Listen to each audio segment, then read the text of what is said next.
Pernahkah ketika mendorong atau mengangkat suatu barang punggung Anda terasa sakit? Atau ada perubahan postur tubuh? Atau rentan mengalami retak dan patah tulang?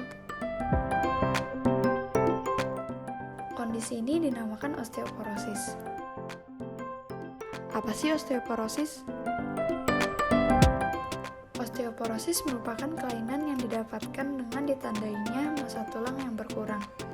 Hal itu menyebabkan kerapuhan tulang dan mudah fraktur atau retak tulang.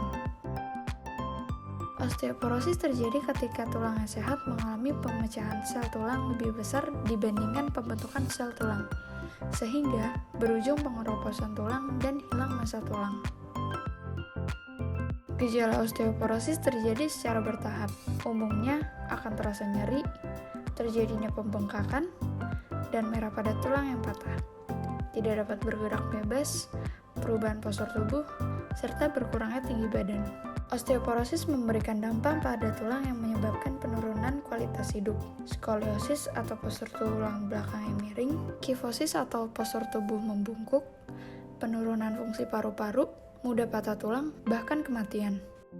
Resiko terjadinya osteoporosis meningkat seiring dengan pertambahan usia. Hal ini dikarenakan setelah melewati puncak pembentukan tulang atau peak bone mass di usia 30 tahun, proses perombakan tulang akan berlangsung lebih cepat daripada proses pembentukan tulang.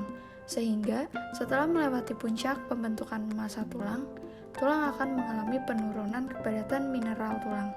Maka dari itu, sangatlah penting untuk membangun tulang yang kuat dan menjaga kepadatan tulang dengan gaya hidup sehat dan asupan gizi yang cukup sebelum usia 30 tahun sebagai upaya pencegahan terjadinya osteoporosis di usia lansia.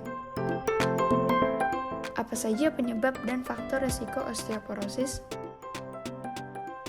Ada 7 penyebab dan faktor risiko osteoporosis, yaitu genetik, jenis kelamin, usia, wanita menopause, obesitas, gaya hidup, dan asupan gizi. Ibu yang pernah mengalami patah tulang akan memiliki anak dengan massa tulang 3-7% massa tulang yang lebih rendah dibandingkan anak seusianya. Massa tulang yang lebih rendah dapat meningkatkan resiko terjadinya osteoporosis. Wanita memiliki resiko 1,5 kali lebih besar dibanding pria untuk terkena osteoporosis karena setelah perempuan mengalami menopause di usia 40 tahun, terjadi penurunan hormon estrogen yang dapat meningkatkan pengeroposan tulang, sehingga perempuan beresiko tinggi mengalami osteoporosis. Setelah melewati usia 30 tahun, proses perombakan tulang akan berlangsung lebih cepat dibandingkan proses pembentukan tulang. Selain itu, semakin bertambahnya usia, terjadi peningkatan jumlah lemak dalam sumsum tulang, sehingga massa tulang dalam tubuh mengalami penurunan dan berisiko tinggi mengalami osteoporosis. Wanita usia 40 tahun akan mengalami menopause atau berakhirnya siklus menstruasi secara alami. Pada wanita yang sudah mengalami menopause, terjadi penurunan hormon estrogen yang dapat menurunkan kepadatan tulang sebesar 3% per tahun, sehingga mengalami resiko tinggi. Obesitas tipe apel adalah jenis obesitas dengan distribusi lemak tubuh yang lebih tinggi pada bagian atas tubuh. Obesitas tipe ini menyebabkan menghambatnya pembentukan tulang karena adanya peningkatan jumlah lemak pada sumsum tulang, sehingga berisiko tinggi terjadinya osteoporosis. Gaya hidup yang buruk dapat mempengaruhi terjadinya osteoporosis. Kepadatan tulang pada individu perokok 15-30% lebih rendah dibandingkan dengan bukan perokok. Hal ini dikarenakan kandungan tembakau pada rokok dapat menyebabkan penurunan kepadatan tulang sehingga tulang mudah rapuh dan keropos. Maka dari itu, perokok beresiko tinggi mengalami osteoporosis. Individu yang tidak teratur melakukan aktivitas fisik dapat berisiko tinggi mengalami osteoporosis, dikarenakan jarangnya melakukan aktivitas fisik dapat mempercepat penurunan massa tulang, sehingga meningkatkan resiko terjadinya osteoporosis. Beberapa asupan zat gizi juga mempengaruhi terjadinya osteoporosis.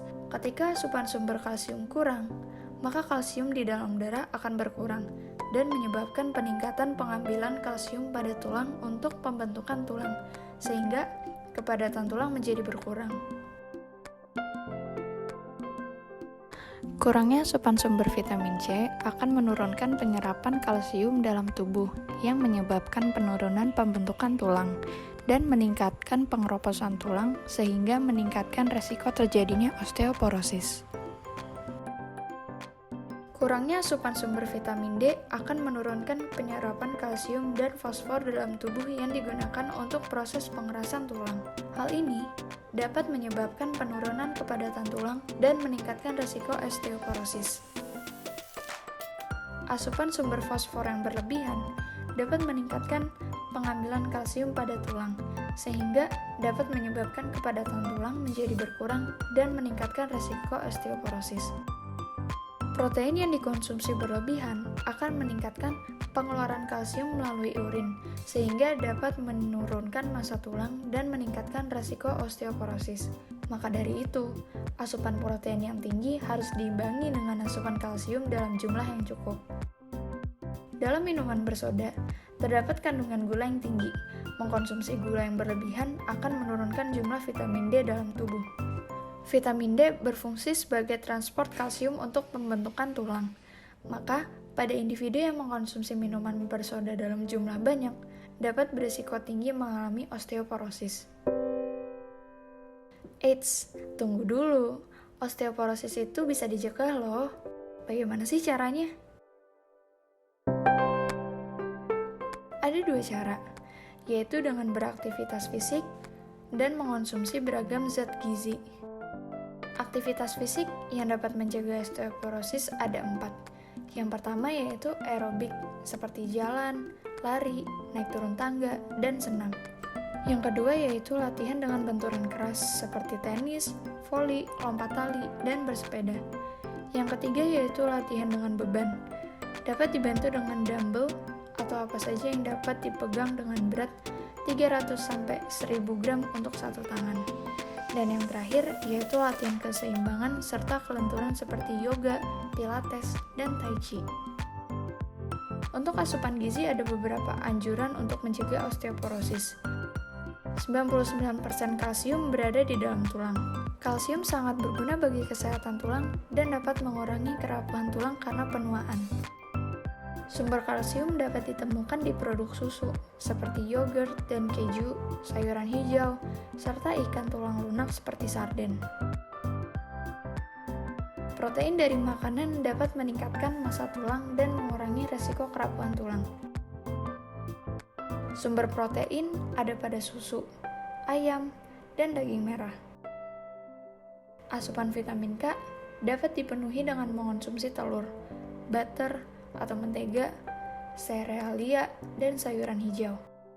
Untuk sumber magnesium, zinc, fosfor, dan tembaga dapat ditemukan di buah, sayuran hijau, kacang-kacangan, biji-bijian, dan ikan.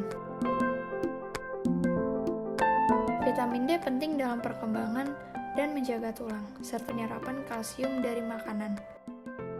Sumber vitamin D pada makanan ada pada telur dan ikan seperti salmon, tuna, dan makarel. Vitamin D juga didapatkan dengan cara berjemur di pagi hari selama 10-15 menit.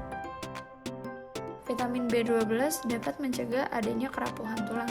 Vitamin B12 ditemukan di produk hewani seperti telur, susu, seafood, dan yogurt.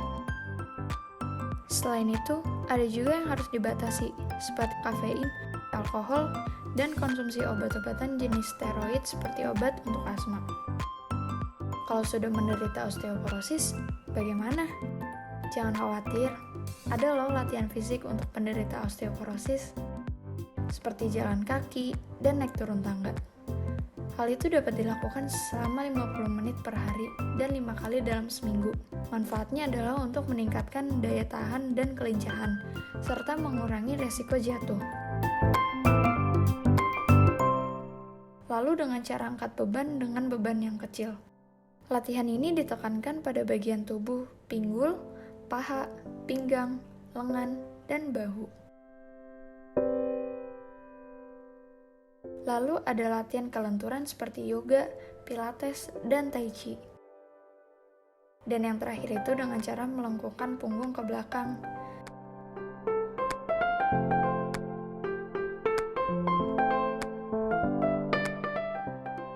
Latihan-latihan ini dapat dilakukan sesuai dengan kemampuan masing-masing dan tidak boleh dipaksakan.